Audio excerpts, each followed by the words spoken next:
Luego la situación de España pues la veo bastante mal, el hecho de que tenemos un país con bastante deuda sobre el Producto Interior Bruto, un desempleo bastante alto, que siempre en las crisis le golpea más fuerte que al resto de los países y tarda más en salir. También tenemos muchísima burocracia, luego el desempleo juvenil de casi el 40%, porque el sistema está creado un poco para los jubilados o para los trabajadores de las grandes empresas. El otro problema grave es que la Unión Europea hasta ahora estaba comprando deuda española y que ha dicho que para combatir la inflación que va a dejar de comprarla. Entonces yo creo que la Unión Europea, si se pone la cosa complicada, o nos manda a tomar a paseo y se divide todo, o al final... Ninjas de la vida, hoy traigo a Álvaro, un miembro de Sociedad.Ninja, que además he tenido el placer de conocer en persona cuando hicimos una de las quedadas de Sociedad Ninja en Barcelona. Se vino de Madrid y fuimos ahí con todos los miembros, que por cierto, como el 80% era Cálvaro, ya me gustaría a mí tener el pelo que tiene Álvaro. Fuimos a tirar unas hachas, a comer por ahí y demás. Álvaro y yo pues tuvimos una conexión inmediata porque éramos los más malos de esa competición, que no metimos ni una. Pero bueno, espero al menos que las metamos en otros aspectos de la vida, como por ejemplo en predicciones económicas o hablando de dinero en general, porque Álvaro se dedica a esto, al fin y al cabo, a las inversiones exclusivamente, así que no he dudado ni un solo segundo en traerlo como invitado al podcast. Ya hicimos una versión, lo que pasa que salió mal por temas técnicos y no pudimos publicarlo porque se escuchaba muy mal, pero bueno, la cosa ya está solucionada, hemos vuelto a grabar, además con novedades económicas que han salido estas últimas semanas. Hace poco pues salía el tema de Tesla, de que vendió el 75% de los bitcoins, pero más que nada estamos hablando de la situación económica global actual y también más local si tiramos más hacia España. Ahora mismo que estoy en Estonia, pues también le he preguntado por qué hay tanta inflación aquí en comparación con otros países, ¿no? Para intentar entender más el momento económico que estamos viviendo, que es muy importante, porque la economía es nuestro tiempo también, cómo pasamos nuestro tiempo, ¿no? El dinero es tiempo, el tiempo es dinero, es una manera de encapsularlo. Sea como sea, quería agradecer a todos los miembros de Sociedad.Ninja, que es la comunidad del podcast, ya lo conocéis, de la cual, pues, lógicamente, Álvaro es miembro, y porque también se conoce, también se dice que es un multipotencial, ¿no? Que al fin y al cabo tenemos intereses para todo, aprendices de todo, maestros de nada, pero él lógicamente está más centrado en el tema de las inversiones, en los canales que tenemos por ahí y demás. Así que, como siempre, si queréis apoyar al podcast, id a Sociedad.Ninja, la comunidad del podcast para apoyar, y también tenéis ahí episodios exclusivos solo para miembros, boletines, y se vienen cosas muy buenas aparte de los chats que tenemos de montones de temas. Sí, tenemos Bitcoin, finanzas, a coleccionismo, carnismo, negocios online, un montón de cosas. Así que muchas gracias a los miembros actuales. Por menos de lo que cuesta una inflación mundial al mes, puedes ser miembro de Sociedad.Ninja y formar parte de la comunidad con Álvaro, conmigo y con más de 600 ninjas de la vida, casi 700 miembros ya. Así que sin haceros esperar más, esta conversación con Álvaro, grabada ayer mismo, fresquita, porque son noticias de actualidad, de la situación actual, os dejo aquí en este podcast multipotencial de Pau Ninja.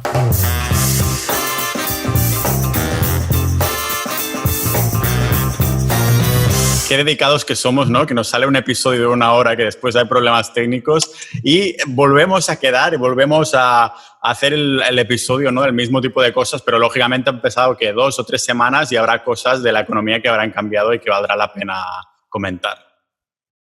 Buenas tardes, Pau. Encantado de volver a hablar contigo.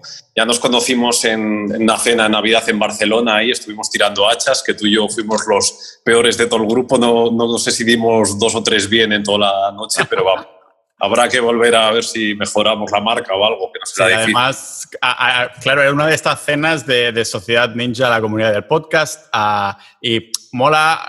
Lástima que me gustaría hacerla más a menudo, ¿no? Pero realmente, claro, es que hacer venir bien a tantas personas que les vaya bien y todo, pero sí, realmente fuimos nosotros unos patosos a ver si en otros temas se nos da mejor que tirar hachas, ¿no? Sí, de eso se trata. Sí. Mira, me has comentado antes de empezar a grabar que te molaba la habitación en la que estaba, que por cierto, ahora Spotify también permite ver vídeo en los podcasts, o sea que genial, no solo la gente de YouTube va a ver a nuestras caras bonitas, sino que la habitación esta es de ya mis últimos días aquí en Estonia. Y una de las cosas que te quería preguntar, Álvaro, es porque es algo que me sorprendió, ¿no? En el sentido de que yo llegué a Estonia y digo, coño, la cesta de la compra, lo que compraba hace un año, es todo muchísimo más caro. Después lo busqué por internet y digo, coño, es realmente más de un 20% de inflación. Y digo, ¿cómo puede ser, no? Estonia, ¿qué ha hecho mal? Porque era el país antes de la pandemia que tenía menos deuda pública, o solo un 8% comparado con el ciento y pico de España. Y digo, me doy cuenta que hay cosas de la inflación que aún no termino de pillar, ¿no? Y digo, se lo voy a preguntar a Álvaro, ya que volveremos a grabar, ¿por qué hay un 20% de inflación en Estonia y no sigue la misma tendencia que otros países? Bueno, el problema de la inflación, que es un problema global, en el caso de Estonia y un poco los países bálticos, por la proximidad a Rusia, que tienen una dependencia energética del gas de Rusia, y entonces, claro, Rusia le ha obligado a pagar en rublos y ese es uno de los problemas. Otro problema, que al ser un país muy pequeño que depende de exportar muchas cosas, de logística, pues también suben los precios y de eso los países bálticos lo van a pasar bastante mal. Luego otro problema, pues que el gobierno, a pesar que es un gobierno como un poco liberal, pues que ha estado con unos planes gubernamentales para tratar de compensar el precio de la energía y esos planes gubernamentales que terminaron en abril. Entonces, yo creo que la inflación, claro, algunos países lo van a sufrir más que otros, pero sí que es un problema al que se enfrentan bastantes países. Sí. Claro, y Estonia, ¿crees entonces que es el tema del gas y que temas también logísticos de estar ahí un poco aislados? Claro, que al ser un país pequeño, supongo que para muchos recursos los tienen que traer de fuera. Entonces, si sube también el precio de la gasolina, los combustibles, pues todo lo que es la logística, el transporte y el comercio también subirá y le repercutirá. Sí. Que a nivel general, siendo un poquito más generalistas, saliendo de Estonia, que los que nos escuchan desde Estonia serán muchos menos que los que hay en España, ¿cómo ves un poco, pregunta abierta, realmente, el panorama de esta inflación? Estamos ya en un pico, se va a volver mucho peor, un poco las consecuencias, ¿no? Y cómo también refugiarnos de esta alta inflación. Claro, el problema ya comenzó con la época, con lo del COVID, que tanto la Reserva Federal como los bancos centrales europeos vieron a lo que se dice la expansión de darle a imprimir billetes y claro, eso a largo plazo tiene unas consecuencias bastante nefastas. Para un político es como muy recurrente hacer eso porque es una solución fácil, la gente no sabe lo que es la inflación, no se entera. Luego también su deuda, los países que están muy endeudados, con la inflación su deuda vale menos, pero que a la larga, yo escuché el episodio que hicisteis el otro día del Imperio Romano y es que históricamente ha sido así y la gente no aprende y tiene unas consecuencias bastante nefastas a largo plazo. Luego los políticos pues, también, para desviar la atención, es muy recurrente decir, como el gobierno dice, no, sí, la culpa es del conflicto de Ucrania, pero es que antes del conflicto de Ucrania la inflación ya había subido bastante. Y luego son unas políticas energéticas que se han hecho en Europa bastante nefastas porque la gente quiere mantener su mismo estatus, su mismo nivel de vida, pero luego dice no a energía nuclear, no a cerrar todo el tipo de energía, no el carbón. Y luego, claro, con energías alternativas, se habla de Agenda 2030, pero claro, tú no puedes dejar de depender de los combustibles fósiles al 100% de forma completamente inmediata. Eso es una utopía. Y entonces ahora pues, pasa desde que algunos países que han decidido volver a abrir las centrales nucleares, Alemania quemando carbón, o sea, un desastre. Esto te refieres a un desastre para rollo medio ambiente y demás, ¿no? Es que he visto algunas cositas, pero no lo he seguido demasiado y digo, bueno, por esto traigo a Álvaro, ¿no? Claro, a ver, yo no soy un experto en medioambiental, pero a veces si tú quieres mantener un estilo de vida, pues ese estilo de vida tiene un coste. O sea, no puedes decir, vale, cierras todo, pero luego ¿cómo vives? Entonces, claro, si cierran las centrales nucleares porque dicen que sí es peligroso, que sí va contra el medio ambiente, pero luego, como no puedes solo con las energías alternativas, no te da y tienes que utilizar carbón, pues al final es peor el remedio que la enfermedad. Es un poco confirmando la teoría que yo llevo diciendo, bueno, que decimos muchos, ¿no? De que cuando estás acomodado, cuando vives bien, entonces puedes pensar, ¿no? Que si ahora reciclo, que si ahora no sé qué.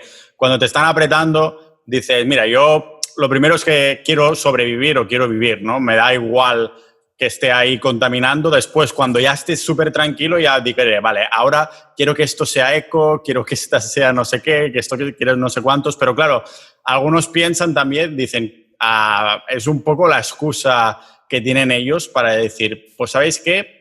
Vamos a volver a la energía nuclear, al carbón, todas estas cosas, como si fuera algo orquestado o algo por el estilo. La verdad es que ya sabes que tenemos ahí en Sociedad Ninja el canal de conspiraciones, que yo tampoco intento mirarme mucho y estas cosas, pero sí que parece que vaya en una misma dirección, ¿no? En solo 2 años parece que ha habido ese recorte de libertades y como de decir, pues ahora vamos a hacer esto y vosotros no tenéis nada que decir porque ya habéis votado hace 4 años, ¿no? Que al fin y al cabo es lo que es una democracia, es votar 4 años. No sé cómo lo ves tú a estos niveles. Es totalmente así. O sea, lo que pasa en los países ricos, que cuando la gente ya tiene, por así decir, resuelta las necesidades económicas, tiene mucho tiempo para pensar en tonterías o en hacer cosas Sí. que ni siquiera se plantean. Hay una cosa que decía el filósofo Karl Popper, que era como la teoría de la tolerancia, que si tú permites a los grupos minoritarios escucharles, pues al final son como los que se imponen, los que hacen más ruido.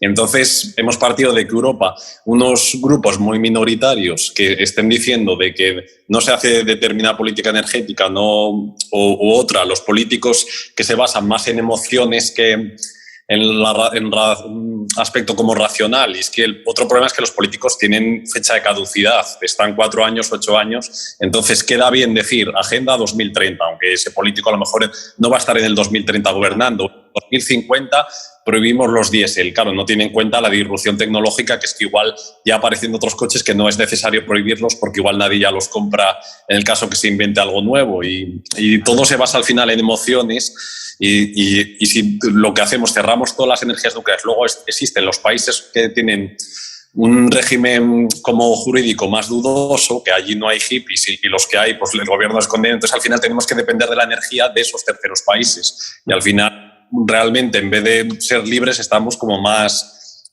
como dependientes de países que no teníamos que ser dependientes. Pero vamos, es lo que trae todo esto.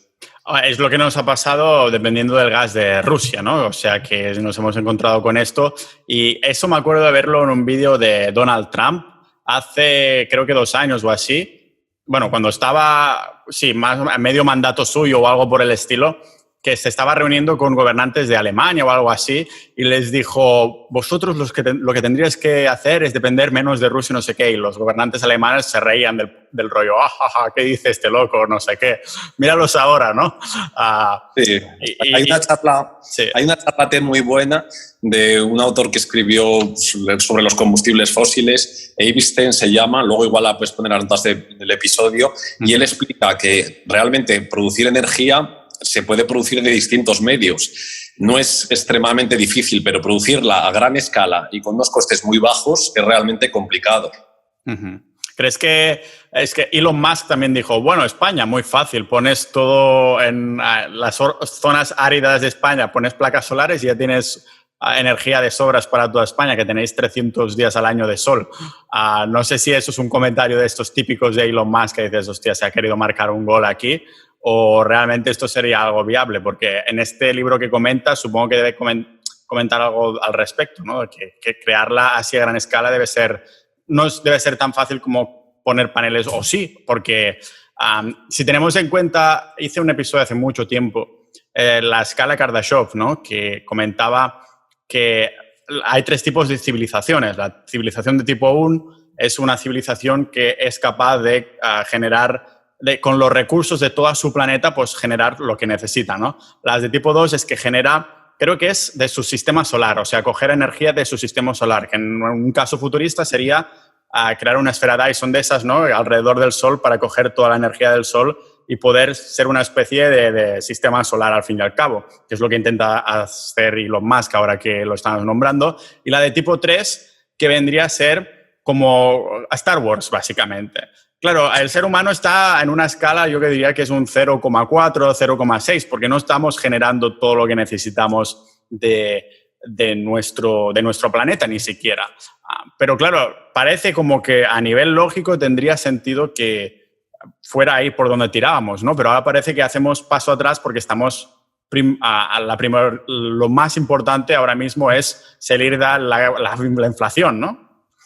Claro, el problema es que las energías alternativas, que dice que lo equivalente para placas solares, lo equivalente a una central nuclear, no sé si he escuchado que son 80.000 o 50.000, o sea, una barbaridad de placas solares lo que se necesitaría. O luego con lo que la gente se quejaba del impuesto al sol, pero claro, vale, tú puedes poner placas solares en tu casa, lo cual está muy bien, pero el problema es si tú vas a vivir siempre esa energía, los días que no haya sol te vas a conectar a la electricidad de todo el mundo. Entonces, claro, no es tan simple como yo entiendo que a veces es muy fácil decir cosas que luego no es así al 100%, pero...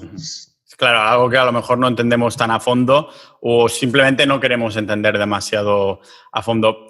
Volviendo un poco al tema de Rusia, la energía, ahora que estábamos hablando de la energía, ¿cómo ves que esto, en qué dirección crees que vas? Porque claro, vamos a seguir viendo la energía encareciéndose mucho más. Bueno, no sé cómo lo ves tú.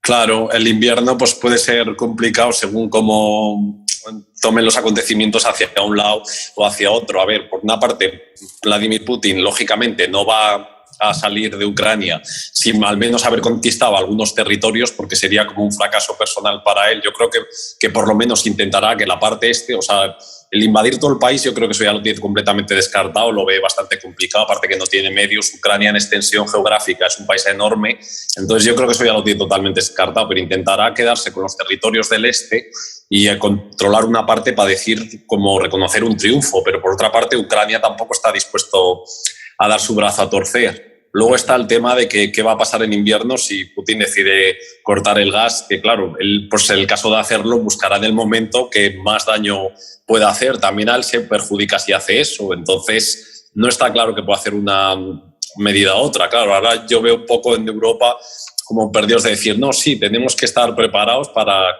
sí, rápidamente ahora, a no depender del gas de Rusia. Tenemos que reducir el consumo. Ahora están diciendo que unos países tienen que reducirlo para que otros lo reduzcan más, que ya España ha dicho y otros países que ni hablar. Entonces yo creo que si el invierno viene frío se puede poner la cosa complicada, pero vamos, nunca se sabe si al final se puede llegar a una solución. Porque claro, la situación actual, ¿qué es? Que en cualquier momento se puede cortar el gas del todo a Europa, ¿no? Entonces, ¿qué pasa? Claro, pues es que luego el problema de que hay países que son más dependientes que otros. Por ejemplo, España, al menos, tenemos como plantas regasificadoras que entonces permiten que el gas licuado se transforme en gas. Entonces, nosotros somos dependientes, pero a lo mejor no tanto como otros países que ni siquiera tienen centrales nucleares. Pero en cualquier modo, para la mayoría de los países sería bastante negativo y subiría más la inflación y todo. Hombre, ahora con la inflación también, ahora pues el Banco Central Europeo ya por fin ha dicho que va a subir los tipos, la Reserva Federal se lo está tomando en serio, entonces eso por lo menos es un poco lo que tiene que hacer, porque es que hasta ahora ha estado poniendo excusas todo el tiempo para no subir los tipos y llega un momento pues, que ya ha visto que no, que es que lo tenía que hacer sí o sí, porque si la Reserva Federal toma medidas y el Banco Central Europeo no las toma, pues al final luego cae el euro, porque la gente apuesta más en caso de una recesión por una divisa más fuerte como el dólar americano que por el euro.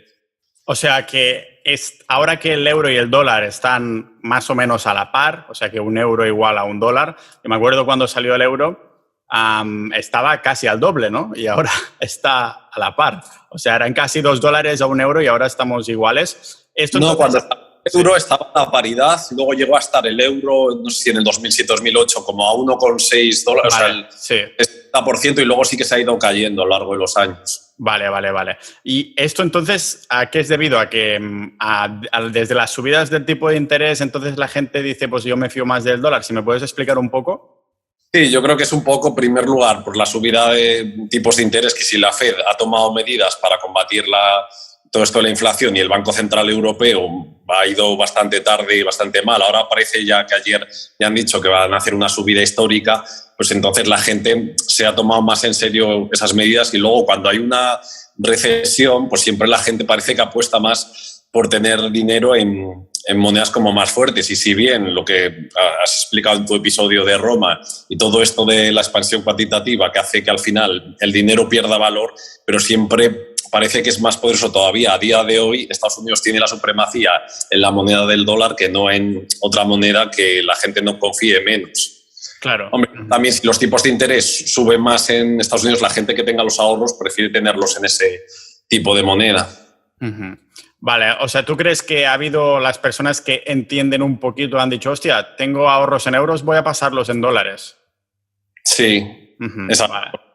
con la amenaza de recesión en Europa o lo que puede pasar con Rusia, pues la gente ahora, claro, evidentemente no se puede predecir el futuro, pero había gente que decía pues, que el euro, si cortaban el gas, que se iba a caer más, o al final se llega a un acuerdo, o si esto, entonces la gente como que ahora a corto plazo no está confiando tanto en Europa por una serie de medidas equivocadas que ha hecho.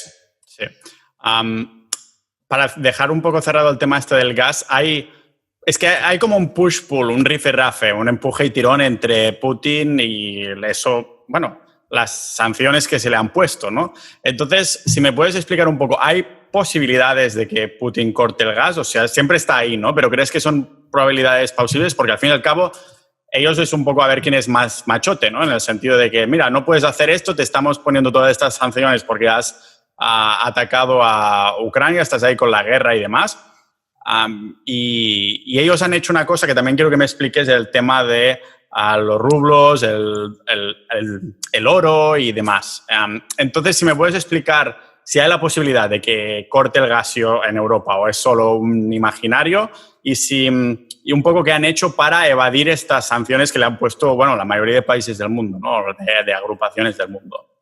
Claro, o sea, la posibilidad evidentemente existe, no sé al final hasta qué punto, es como cuando dicen hay posibilidad de que Putin use armas nucleares, por haberla, la hay, lo puede hacer. También si él lo hace, corta el gas, a él también le perjudica porque deja de tener esos ingresos que ya bastante perjudicado está por sanciones y luego también tendría todavía menos credibilidad o tensionaría más con el resto de los países. Entonces, a él tampoco le beneficiaría hacer eso, aunque sea un chantaje. Yo creo que no le beneficiaría, pero hacerlo hasta el punto de desesperación que se encuentre lo puede llegar a hacer perfectamente. Pero, a ver. Vale. Y entonces, ¿qué han hecho para evitar un poco las sanciones? ¿Sabes, más o menos? Sí, pues yo tampoco últimamente he mirado ese tema, pero sí que vi pues, que al final algunas cadenas, pues McDonald's, habían terminado comprando socios de allí que estaban haciendo como básicamente lo mismo, pero con otro nombre. Zara creo que también vendió al final las tiendas de allí y al final es eso. Supongo que con el tiempo volverán allí o si lo han vendido a socios locales, pues intentarán entrar de otro modo o igual no lo sé si harán joint venture o cualquier tipo de acuerdo para seguir vendiendo allí. O simplemente cuando los rusos vayan al resto de Europa, seguir comprando esos productos. Pero no sé exactamente cómo está ese tema o cómo va a quedar. Sí, y aquí estábamos hablando de recesión y todo, si volvemos un poquito más a lo local, ¿cómo ves el futuro de España? Pues si hay...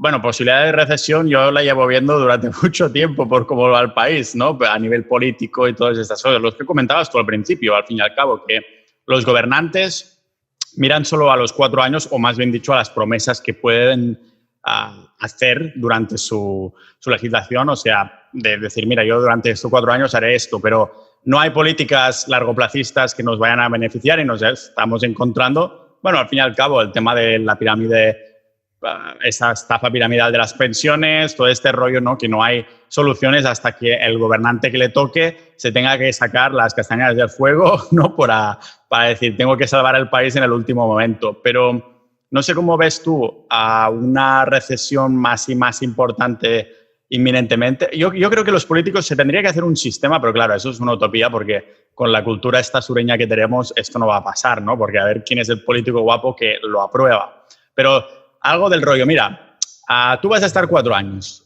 Lo que hagas ahora te va a repercutir en los próximos años, en el sentido de que si las políticas que haces ahora son beneficiosas dentro de 10 años, cuando se demuestre que vas a tener como una prima en cuestión de lo que has aportado económicamente al país o algún sistema raro se tendría que hacer, ¿no? Una motivación, pero sea como sea. La pregunta que me estoy yendo por las ramas, Álvaro, es ¿cómo ves esta posibilidad de recesión o más bien dicho, cómo afectaría o cómo afectará a España específicamente? Sí, primero quería hacer un inciso a lo que dices de los políticos, que es que el problema es que al final nadie paga el pato, por así decirlo.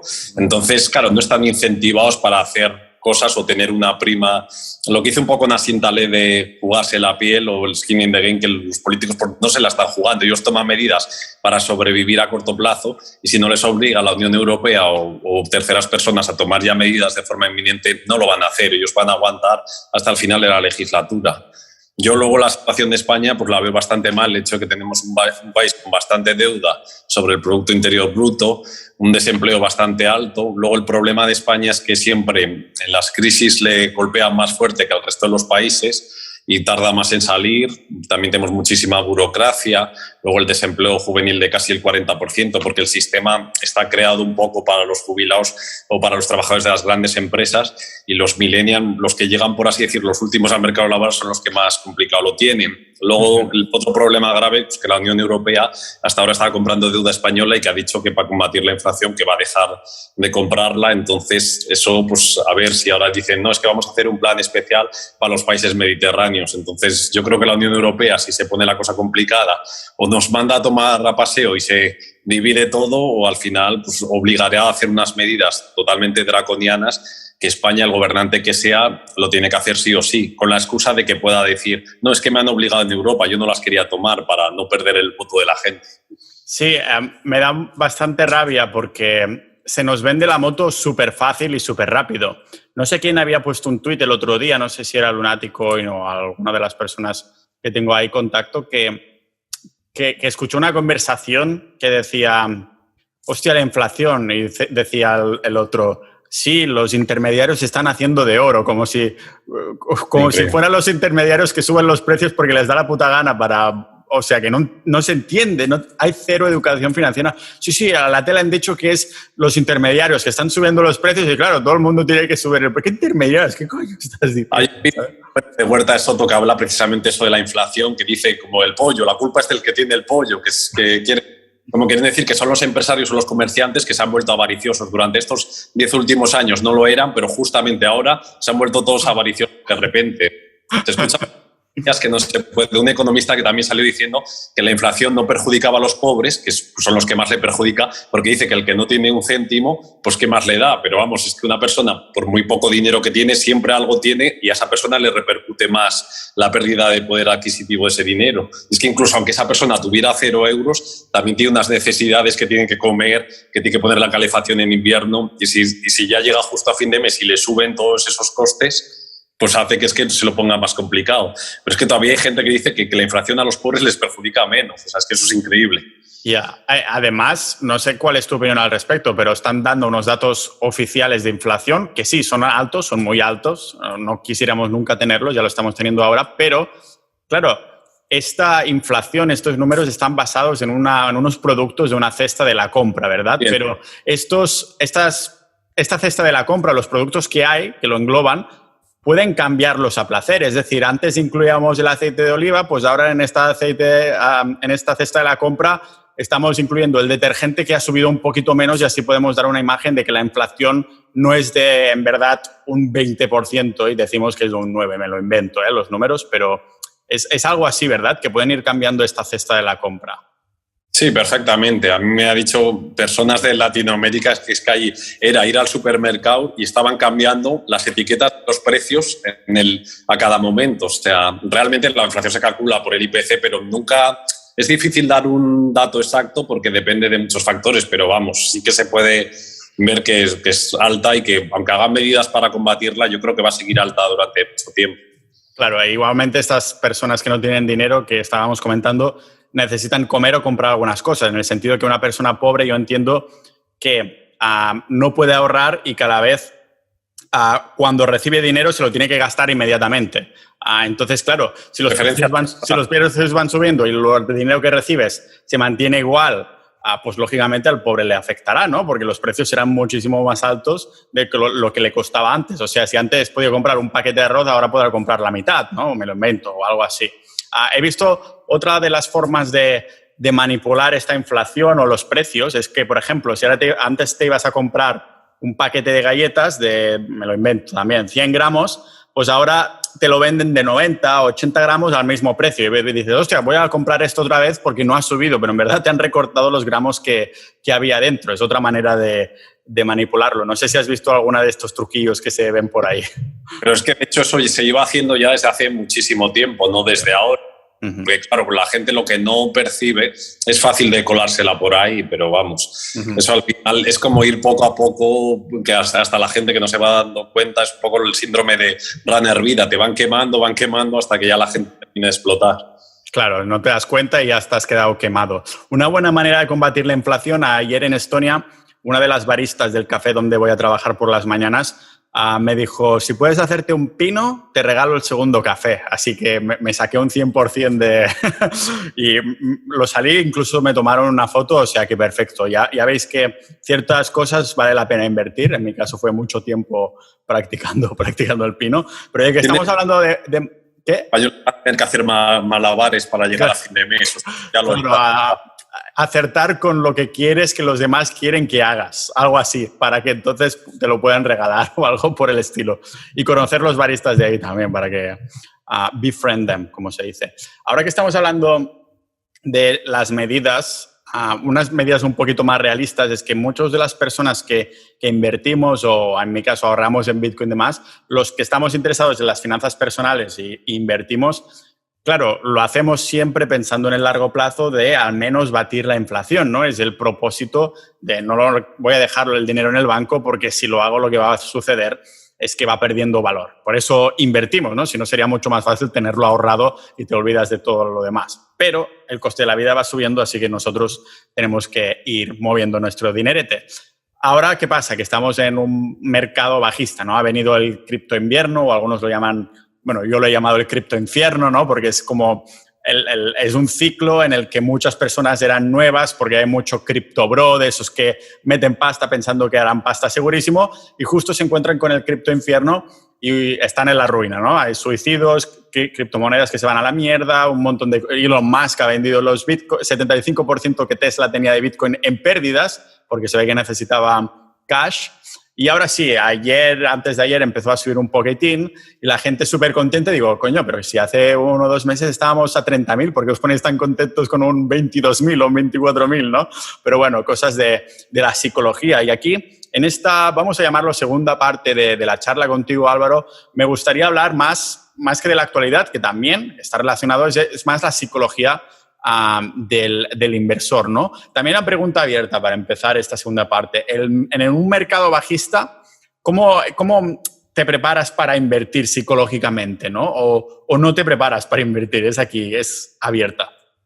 Sí, o sea, en primer lugar, para mi opinión, lo de hacer market timing o justamente calcular cuándo comprar, cuándo vender en el momento exacto, eso es totalmente imposible. Nadie de los mejores inversores de la historia, si coges a Warren Buffett, a Peter Lynch, cuando han comprado algunas de sus mejores inversiones, las han comprado y han seguido bajando. O sea, tú puedes comprar algo en base a una valoración que cotice debajo de múltiplos comparables o que esté a un precio barato, pero no tienes la certeza de que pueda valer más barato. Es como si tú, por ejemplo, compras tus bitcoins a 30.000 porque tú estás convencido de que valen 100.000, en teoría que baje a 25.000 o 20.000 no te tiene que afectar, incluso te tiene que poner más contento para comprar más. Pero eso es justamente de gente que, claro, ves siempre los típicos cuñados de Twitter de no, sí, yo vendí en máximos a 60.000, voy a comprar justo cuando esté el punto más abajo. Pues eso realmente, para mi opinión, no presto atención a esas cosas. O sea, yo considero, por ejemplo, ahora en un mercado bajista, yo he estado comprando este mes y el mes pasado bastante en acciones porque considero que los múltiplos a los que cotizan están baratos. Hay algunas acciones,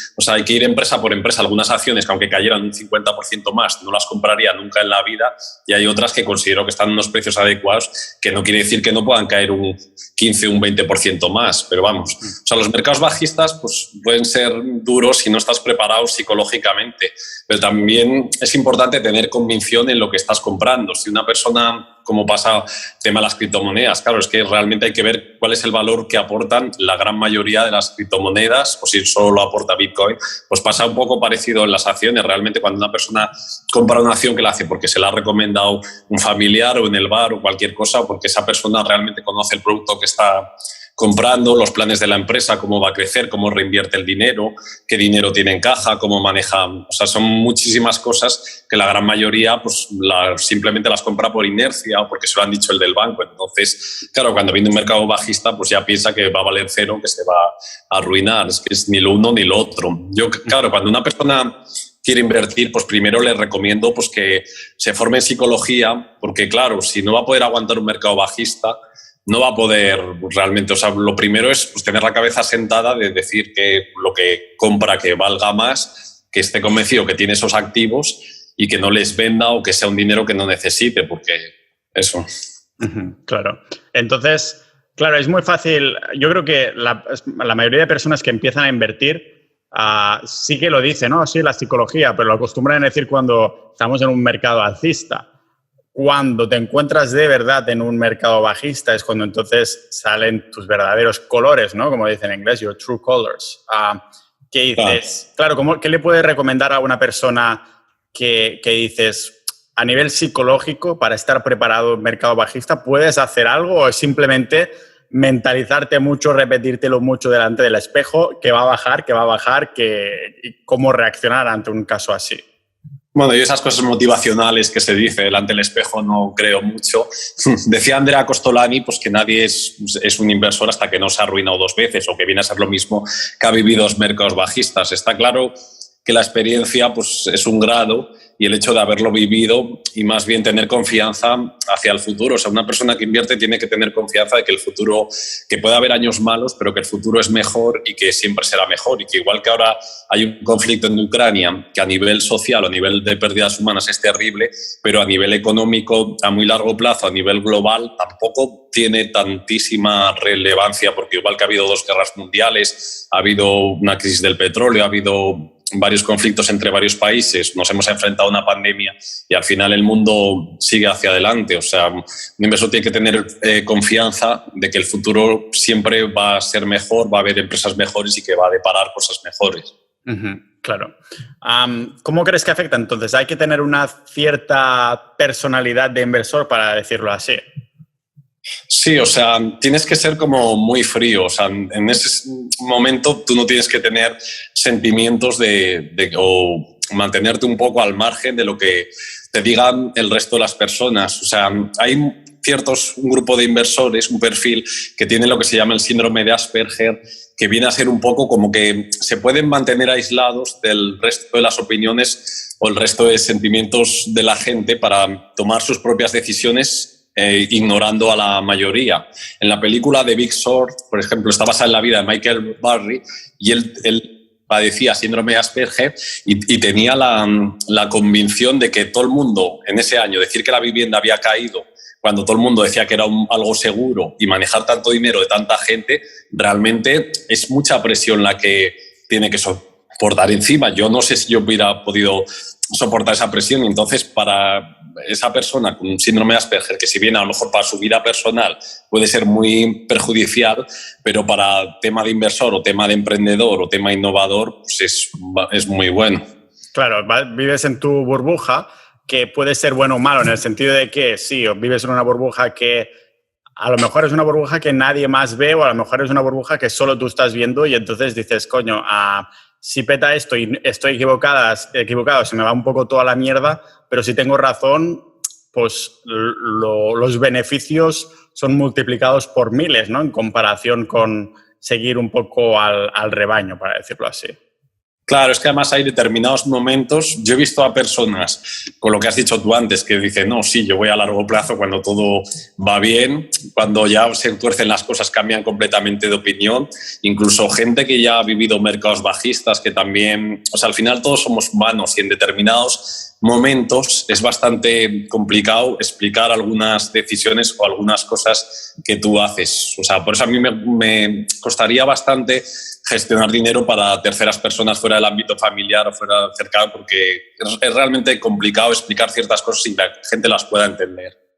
¿Te refieres a, claro, encontrarte en una situación en la que le estás diciendo a un cliente tuyo, no, tienes que meterte en esto, y él que ponga las emociones, ¿no? Y decir, no, estás equivocado porque lo digo yo o algo así?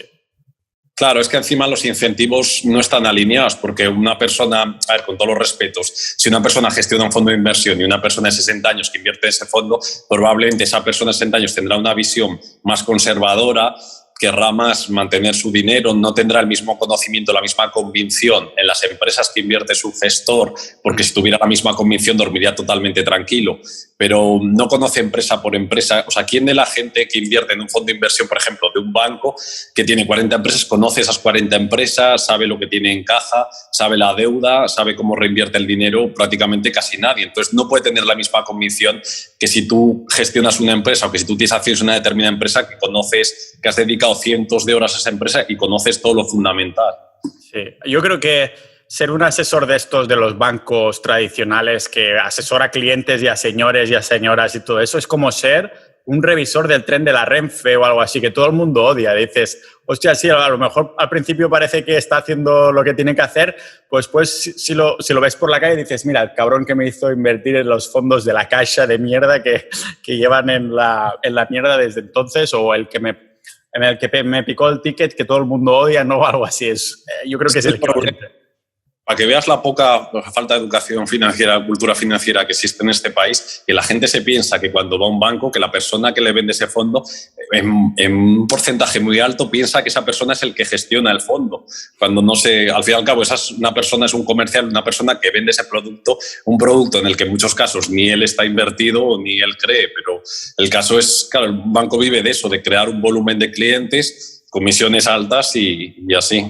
Sí. ¿Cómo crees que va a evolucionar de alguna manera la banca durante este periodo que estamos viendo ahora? Sí, está claro que la banca ya está evolucionando, está claro que cada vez hay más fondos de inversión independientes, hay más plataformas que a través del móvil se puede invertir, entonces yo creo que los bancos tradicionales o se ponen las pilas o el futuro lo tienen complicado, se están fusionando ahora, van a seguir fusionándose, van a seguir desapareciendo un montón de oficinas porque realmente es que una oficina es un coste muy grande que si tú tienes al lado la competencia que cobra ínfimas comisiones y es todo online, pues es un gasto que no tiene. Entonces, claro, a largo plazo yo creo que a los bancos no les queda otro remedio que o se ponen las pilas o lo van a tener complicado, los tradicionales. Los tradicionales al menos, sí. Hablando de cosas tradicionales... Un inciso, sí que es verdad que la ventaja que tienen es que, claro, es el sesgo ese de autoridad de que la gente mayor, sobre todo, de 60, 70 años, ve una oficina entonces, o ve una persona en corbata y le da cierta confianza para el dinero, que esa persona de 60 años no va a tener la misma confianza en un neobanco porque al ser todo online, pues le va a parecer como algo muy complicado, como que su dinero no está igual de protegido. Claro, sí, tiene sentido tener ese sesgo. No, estaba mencionando que en el tema de, siguiendo la línea de lo tradicional, ahora que estamos hablando de esto, una de las cosas que hoy en día estamos viendo también, bueno, que siempre se ha visto, ¿no? Es que hay bastante más hombres que mujeres en cuanto que son inversores, pero también empresarios, ¿no? De hecho, yo estoy haciendo algunos capítulos, ya he hecho alguno de masculinidad y cosas así. Voy a hacer uno más centrado en el feminismo, bueno, más que en el feminismo, en mi opinión del tema. Y voy a citar, como siempre, pues estudios, pero va a ser una combinación de estudios, de opinión y demás, lógicamente para ganarme unos cuantos enemigos, pero también está demostrado en el tema de las inversiones, ¿no? Que hay mucho más hombres que son empresarios y que son inversores que no en comparación con mujeres. Aún así, a ver si me lo comentas tú, ¿no? Que parece ser que esto es así, pero que también son, claro, si hay más hombres, hay más porcentaje, tanto que se han hecho ricos, por lo tanto tienen más poder, más dinero, pero también muchos que se han arruinado, ¿no? Va por ahí la cosa. Claro, el problema es lo que se llama, eso un autor sacó, que la teoría de la variabilidad, que los hombres somos como más de extremos para un lado y para otro, y las mujeres son más de término medio. A ver, esto hablo en términos generales, no evidentemente luego cada persona es de una forma de ser y entiendo que es un tema controvertido, pero claro, tú ves la lista de los inversores que han conseguido más rentabilidad a lo largo de la historia y la gran mayoría, por abrumadora mayoría, son hombres, igual que los empresarios que han tenido éxito. Pues que en primer lugar, si vas a las escuelas de negocios, la gente que hace un MBA Executive, la mayoría también son hombres. En escuelas relacionadas con la inversión también la mayoría son hombres y la mayoría de los que arriesgan el dinero. Pues que luego también hay que ver la segunda parte, que la mayoría de los que se arruinan también son hombres, igual que la mayoría de los alcohólicos son hombres, la mayoría de la gente que vive en la calle son hombres. Entonces, como que un hombre tiende a tomar esos riesgos extremos que en muchos casos una mujer no, por eso es, pero claro, esta teoría es muy discutida por el feminismo, pero realmente los datos objetivos son así. Sí. Bueno, claro, se centran, digamos, solo en lo bueno, en los que se han hecho ricos, ¿no? Que son la mayoría de hombres, y se busca una especie de igualdad artificial yendo por ahí, pero nadie dice, hostia, que el 80% de los sin techo son hombres, tendríamos que igualar esto también. Ahí nadie se mete a decir, la mitad deberían ser mujeres, pero bueno. Claro, tú coges la lista Forbes y la gran mayoría son hombres, pero es que si hubiera una lista que debería haberla, lo que se llama sesgo de supervivencia, de todos los que se han quedado por el camino, porque es muy fácil para gente que vende cursos o para todos los vendehumos de decir, no, sí, tú puedes ser millonario como Warren Buffett, como el otro y como el tal. Claro, la gente que se ha arruinado, esos no les vas a nombrar, porque si entonces... ¿Crees que, Álvaro, deberíamos formar una especie de Forbes opuesto? Es decir, el Forbes de los más pobres, los más arruinados y los que han tenido menos éxito. Rollo, top 1, esta persona tiene menos $1.000 millones porque debe tanta pasta o algo así. Top 2, no sé si existe. No, yo tampoco creo que exista, pero debería existir más que nada porque muchos a lo mejor se bajarían como de una nube o dentro de que, a ver, es bueno tener ambiciones, ilusiones, pero partiendo de una base. Entonces, para mucha gente se le ha manipulado con esto de decir, no, tú puedes llegar a ser cualquier cosa, tú puedes llegar a ser como esta persona y no se tiene en cuenta también los riesgos, ¿sabes? O sea, hay que tener en cuenta una persona que invierte, lo primero, como diría Nassim Taleb, es evitar arruinarse y luego ya puede pensar en otras cosas o buscar un riesgo asimétrico entre los beneficios y las pérdidas. Sí, claro. Lo primero es como cómo ser guapo. Paso 1, no seas feo. Es lo mismo, ¿no? Cómo hacerte rico. Primero, no te arruines, ¿no? Iría por ahí. Hablemos un poquito de los distintos sesgos psicológicos, ¿no? En este sentido, porque en esto será primordial también, ahora que estamos hablando de la psicología del inversor y demás. Claro, sí, he comentado antes lo del sesgo de autoridad de los bancos, del hecho de que ves una persona todo elegante con corbata, que eso hace pensar a la gente que porque esa persona lleve corbata o esté más arreglado quiere decir que sea más inteligente o que gestione mejor el dinero de otras personas, y si una persona va vestido más informal, pues entonces es que no sabe de dinero. Un poco la gente se deja atraer por esos sesgos y es que es muy fácil caer, porque incluso conociendo los sesgos, como diría Richard Thaler o Kahneman, tú también puedes caer en estos. Yo te comentaba antes que yo cuando una persona pues dice pues yo quiero invertir o cualquier cosa, primero le recomiendo pues leer libros de psicología dentro de la inversión para tratar de no caer en esos sesgos. Pues el típico de Kahneman, de pensar rápido, pensar despacio, psicología financiera de Jacques Montier, el cerebro del inversor de Pedro Bermejo, para un poco ver cómo funciona, o sea, conocernos más a nosotros mismos, ver que tenemos como un lado más racional y otro más impulsivo, y que muchas veces, aunque no lo creamos, nos dejamos llevar por las emociones o por el lado impulsivo cuando creemos que estamos siendo racionales. Uh-huh. Sí. No sé si es algo que en algún momento hayas vivido tú o hayas tenido siempre la mentalidad de ser como un robot en el tema de las inversiones. No, evidentemente muchas veces me he dejado llevar también por el FOMO, que se dice, en el miedo a perdérmelo. Cuando una cosa empieza a subir, igual la he comprado a lo mejor a unos precios más caros de los que lo tenía que haber comprado, o una cosa que no conocía a lo mejor tanto ese negocio, pensaba, empleaba un tiempo para analizarlo, también se me iba a escapar. Entonces, evidentemente todos estamos expuestos a esos sesgos. O sea, un sesgo también que pasa, el sesgo de acción, de tener que estar comprando, no poder estar a lo mejor quieto, que eso con los años también se ha ido mejorando. Uh-huh. Por ejemplo, yo trato de evitar lo que hice en el sesgo de la manada, o evitar la mayoría, para tratar un poco de aislarme. Claro, por ejemplo, este sesgo, las personas con Asperger lo tienen bastante sencillo. Los que no tenemos eso, pues tenemos que un poco pues tratar de aislarnos un poco de la mayoría o del pensamiento común. Sí, un apunte aquí, ¿no? Porque dentro de Sociedad Ninja pues tenemos el canal de Bitcoin, las altcoins y todo eso. Yo, lógicamente, por temas de lo que me interesa, pues estoy más centrado en el tema de inversiones, pues en el de Bitcoin, ¿no?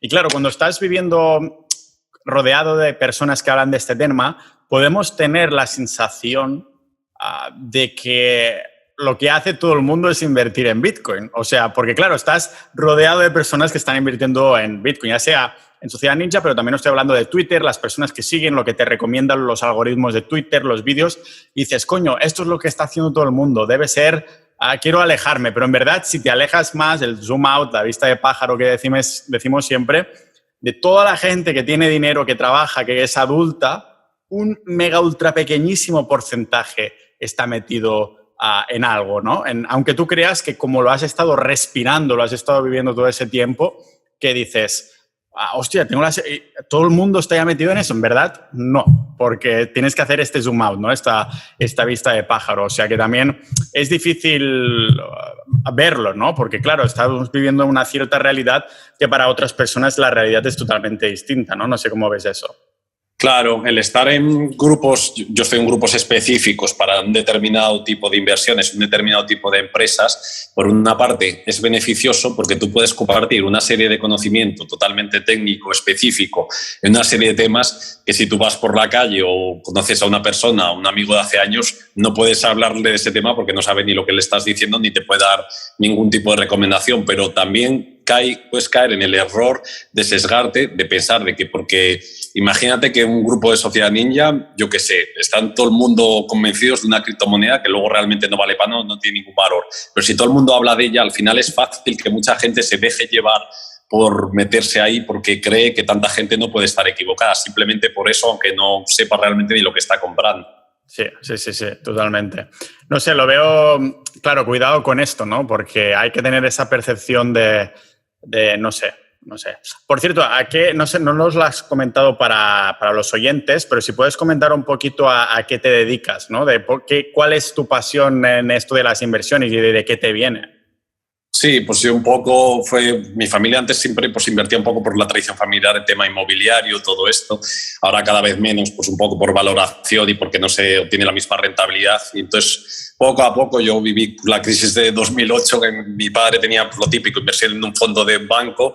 Vi cómo eso caía cada día de forma totalmente brutal, o sea, llegó a caer pues más de un 60, un 70%, aunque luego con los años se recuperó. Entonces, claro, quise investigar a ver cómo funcionaba un poco todo eso. Pues lo típico, que empiezas primero por el análisis técnico, que yo es algo en lo que ahora no creo, luego vas, como un poco diría Steve Jobs, uniendo los puntos, luego llegas al análisis fundamental, luego ves que tiene sentido, que tienes que conocer las empresas, que tienes que un poco conocer el ciclo económico. Luego, por ejemplo, la macroeconomía, yo no creo invertir solo en base a eso, porque muy pocos inversores con la macro han ganado dinero, por Ray Dalio, Stanley Druckenmiller o Soros, pero sí que es bueno por lo menos para evitar en qué charcos meterte. Y entonces, un poco, a ver, también se trata de abrir la mente, porque yo, por ejemplo, siempre me mostraba escéptico con el Bitcoin, no por teoría económica, que yo tenía claro eso, sino pues un poco a ver si esa tecnología funcionara, y ahora sí que tengo una parte pequeña en el Bitcoin. Tampoco es muy que me supone mucho, pero sí que creo que puede tener sentido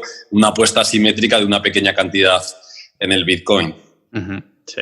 Y te dedicas básicamente a las inversiones, ¿no? Sí, ahora sí. Uh-huh. Antes pues tenía más también tema de inmobiliario, de alquileres, ventas y prácticamente todo inversiones. Sí.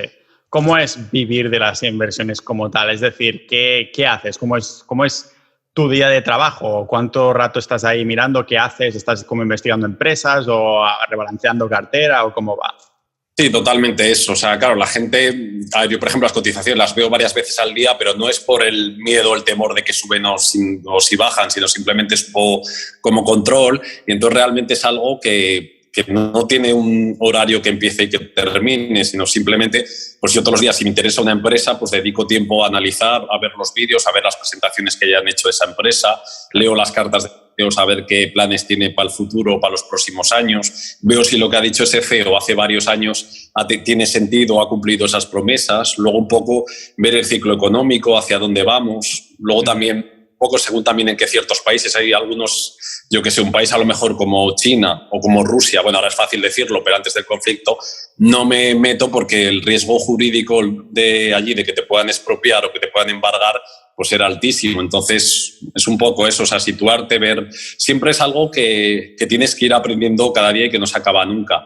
Pero por otra parte, lo bueno que el aprendizaje también es exponencial, o sea, cuando ya sabes determinadas cosas, ya puedes descartar otras. O sea, yo pues a lo mejor me muevo con una lista de empresas de unas 70, 80 y son las que tengo que controlar, pues si una está barata para invertirme. Más o menos busco un plazo de largo plazo, pues 3, 5, 7 años, pero también es verdad que, por ejemplo, el año pasado con lo del COVID, si algunas cosas habían caído desproporcionadamente y luego subían muchas, las he vendido rápido. Pero el objetivo, por así decir, final es tratar de buscar el largo plazo, de no especular, de no decir no compro hoy para vender mañana. Para mí eso yo no lo contemplo así a muy largo plazo. Te puede salir bien alguna vez, pero a largo plazo ese tipo de especulación para mí no tiene sentido, que si le funciona a otra persona, bien. Sí, tiene mucho sentido. Bueno, Álvaro, no sé si nos dejamos alguna cosa en el tintero que creas que eso se tiene que comentar sí o sí. No, básicamente ya hemos hablado bastante, hemos tocado varios temas. Ya si quieres más adelante o a ver en invierno cómo se presenta, volver a hablar otra vez o cuando quieras. Sí, a ver cómo se presenta el invierno, el criptoinvierno, el mercado invierno y el invierno real de Europa, y a ver si hacemos actualización un poquito de todo esto. Así que, bueno, muchas gracias. A ver si la próxima vez también nos hemos vuelto más buenos tirando hachas y volvemos a hacer una cena en Barcelona. Así que muchas gracias, Álvaro. Sí, muchas gracias a ti, Pau.